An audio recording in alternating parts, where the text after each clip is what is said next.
The question was, what was my aha moment, right? My aha moment. Every moment is an aha moment.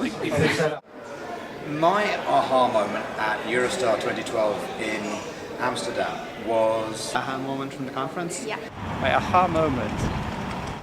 My biggest aha. My biggest aha moment. The aha moment. And an aha moment was doing that. My aha moment was the test lab especially.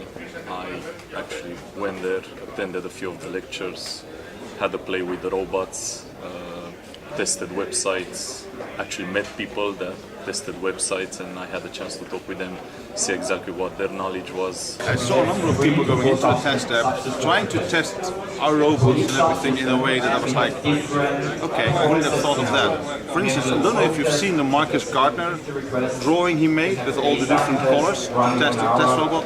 And I was like, With the markers? With the markers. I was like, okay, that's an interesting way of looking at it. And James Lindsay is now picking up a robot, putting it upside down, and trying to feed the colors with his hand while the wheels are spinning, and he's looking at the wheels and trying to see what's going on. Sometimes you see something in their eyes, like, or a problem or something that is wrong, or they think they found a bug, or they think they have understood how it works.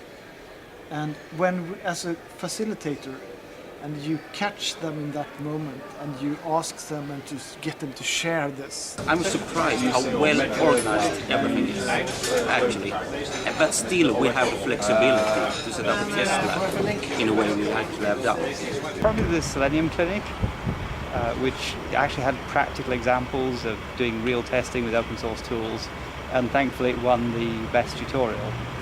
The award for best tutorial. The best tutorial went to Alan Richardson and Simon Stewart, who ran a clinic on selenium. People came with their selenium problems, and they came to Alan and Simon, who are gods of selenium, and they asked questions, and stuff turned up. So in the model-based testing clinic, one of the guys was showing an open source tool called Osmo, which seems like it's got a lot of potential and is really simple in terms of how it works. Because it's open source, you can mess with it. I was at the great keynote yesterday with Alan Richardson, where he spoke about unconventional influences. Did you see it? Yes. Yeah, it was very good.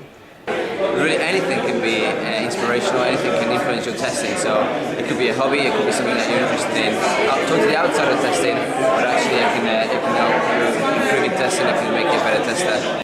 What I also have used as a big influence to my software testing is the software testing. Meaning that the conventional influences, I mean, to learn about bug reporting by reporting bugs and seeing how people are affected by them would be like the conventional influences to software testing, which for me can be super great. I had a really wonderful conversation last night with Henrik Emilsson.